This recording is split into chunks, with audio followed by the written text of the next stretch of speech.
Hello everyone, welcome to my video with me Miss Tata in English lesson. Today we are going to learn and discuss about passive voice in present tense. Let's start this discussion. So, what we are going to learn today, you can see the contents by reading this aid. Okay? Yeah, that's good. I'll start our discussion by giving you or by playing a video. Please pay attention for the sentences in the video, and the video is about how does the tsunami happen. Enjoy the video.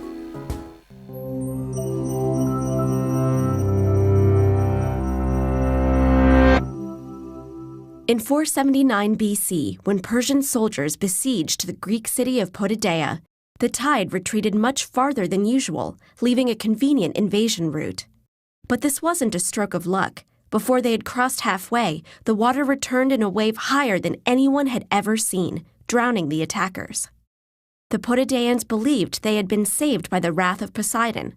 But what really saved them was likely the same phenomenon that has destroyed countless others, a tsunami. Although tsunamis are commonly known as tidal waves, they're actually unrelated to the tidal activity caused by the gravitational forces of the sun and moon. In many ways, tsunamis are just larger versions of regular waves. They have a trough and a crest, and consist not of moving water, but the movement of energy through water. The difference is in where this energy comes from. For normal ocean waves, it comes from wind. Because this only affects the surface, the waves are limited in size and speed. But tsunamis are caused by energy originating underwater, from a volcanic eruption, a submarine landslide, or most commonly, an earthquake on the ocean floor, caused when the tectonic plates of the Earth's surface slip, releasing a massive amount of energy into the water. This energy travels up to the surface, displacing water and raising it above the normal sea level. But gravity pulls it back down, which makes the energy ripple outwards horizontally. Thus, the tsunami is born, moving at over 500 miles per hour. When it's far from shore, a tsunami can be barely detectable, since it moves through the entire depth of the water. But when it reaches shallow water, something called wave shoaling occurs. Because there is less water to move through, this still massive amount of energy is compressed. The wave's speed slows down while its height rises to as much as 100 feet. The word tsunami, Japanese for harbor wave, comes from the fact that it only seems to appear near the coast. If the trough of a tsunami reaches shore first, the water will withdraw farther than normal before the wave hits, which can be misleadingly dangerous. A tsunami will not only drown people near the coast, but level buildings and trees for a mile inland or more, especially in low-lying areas. As if that weren't enough, the water then retreats, dragging with it the newly created debris and anything or anyone unfortunate enough to be caught in its path. The 2004 Indian Ocean tsunami was one of the deadliest natural disasters in history, killing over 200,000 people throughout South Asia. So how can we protect ourselves against this destructive force of nature? People in some areas have attempted to stop tsunamis with seawalls, floodgates, and channels to divert the water. But these are not always effective. In 2011, a tsunami surpassed the flood wall protecting Japan's Fukushima power plant, causing a nuclear disaster in addition to claiming over 18,000 lives. Many scientists and policymakers are instead focusing on early detection, monitoring underwater pressure and seismic activity, and establishing global communication networks for quickly distributing alerts. When nature is too powerful to stop, the safest course is to get out of its way.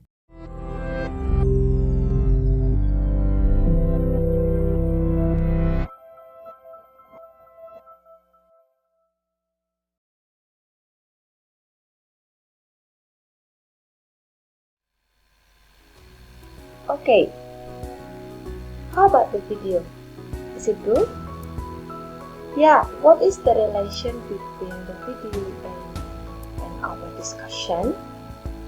The video was showing you about the process of tsunami and how to make that kind of script on the video is related with our discussion today. Yeah, that is passive voice. I'll start our discussion by giving you two questions. The first one, what is passive voice? And then the second question, is passive voice same with active? Let's check it. I'll start with transitive and intransitive verb or sentence. I'm sure that you have already discussed it, but it is important to know it before discussing passive voice more. Transitive, as you know that transitive has an object or transitive with object, and then intransitive without object. Look at the examples for transitive verbs. I eat an apple. I as the subject, eat a verb, an apple as an object. And then the second one, Paul passes her a cup of coffee. The formation is same with the first one. Paul as the subject or doer, passes her, and so on. And then the second one for intransitive without object. She is sad. Subject, to be, and then the last one is adjective. We ran very quickly. There isn't any object. Yeah? Okay, next slide. I'll start with remind you about active voice or active sentence. What is active voice or active sentence actually? When we focus on the sentence, or when the focus of the sentence is the subject, that is active voice or active sentence. Okay, I'll give you an example. A boy rides his bike. A boy as the doer of subject rides a verb, his bike object. And then the focus of discussion from the sentence is in subject, that is a boy. That is about active voice. Next, passive voice, when the focus of the sentence is in the object. A bike is ridden by someone. A bike as object of the active voice, but the position on the passive voice is in the front, and then somebody as the agent, or somebody is the object of passive voice that comes from subject of active voice. And for the first example, you see that I put the agent, but it will be different with the second example. The mechanic repairs motorbikes. For the passive, motorbikes are repaired. Why did I omit the agent? Because that is clear, obviously clear, that the mechanic repairs the motorbike. So I omit the agent. See? Okay, let's move. I put three examples. The first one, a pack is sent by someone. The second one, the books are being covered by a man. And then the last one, the doorbell isn't rang by anybody. And then I have already put different colors each of these sentences. Okay, next slide. Yeah, I put the pattern of passive voice and present simple. You can see it. It started by subject, to be, past participle, by, and then the agent. Let's go to the example. For the active, I have a sentence. My mother opens the door. Go back to the pattern. We will start our passive voice or passive sentence with the subject of passive voice itself. Be careful. Subject of passive voice comes from object of active. Look, my mother opens the door. The door, move it in the front. To be, past participle, by, and then the agent. Okay? Okay. Second one, pattern of passive voice in present continuous.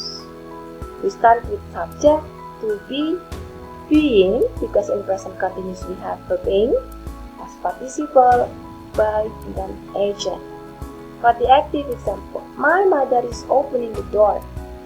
The door moved in the front, to be, being, past participle, by, agent. Okay, that's good. Okay, after knowing about the patterns, I already made a summary in 6 steps to make passive voice. The first one, you have to identify the subject, the verb, and the object of the sentence. And the active, a boy reads the book. A boy as subject, reads as verb, the book as object. After knowing about the contents of the step 1, step 2, move the object to be the new subject of the sentence. As I told you before, subject of passive comes from object of active. A boy read the book. The book as object in active. Move it in the front. It should become the book or a book. Okay. Step 3, what is the verb tense in the active sentence? How do we know? We have to find the time signal, but if you cannot find it, check it in the verb of the sentence. A boy reads the book. You can see on the verb we have verb plus s. S comes from does. Read plus does. Does is an auxiliary belong to present simple, so the sentence is in present simple. After that, we can decide what kind of to be that can be used. On step 4, conjugate the verb with be. The book is. After that, on step 5, add the past participle of the main verb after be. Read, and then past participle of read is read. The book is read, and then the last step, you may add the agent. I myself, when the agent is clear enough, no need to put the agent, or you may omit the agent. Okay, that's 6 steps to change active voice into passive voice. Here are some examples. For present simple, my friends helped the old lady. The old lady is helped by my friends. For the negative, I do not collect the stamps. The stamps aren't collected. I omit the agent. For present continuous, they are watering the flowers. The flowers are being watered by them. For negative, she isn't listening to the radio. The radio isn't being listened to. Okay, I've already put the underline on the main points of the passive sentence. This is for exercise for numbers that can be used to enrich, to make sure that you have already learned the material or not. Number 1, the children eat the cake. A boy doesn't get the prize. Somebody is cleaning the windows. And then the last one, my brothers are riding a bike. Okay, so for conclusion of our discussion today is how to change an active sentence into passive sentence. The first one, you have to make sure your active sentence is in transitive sentence, and then you may use 6 steps to make passive sentences. And then the third one, when the agent is clear enough for you, you may omit it.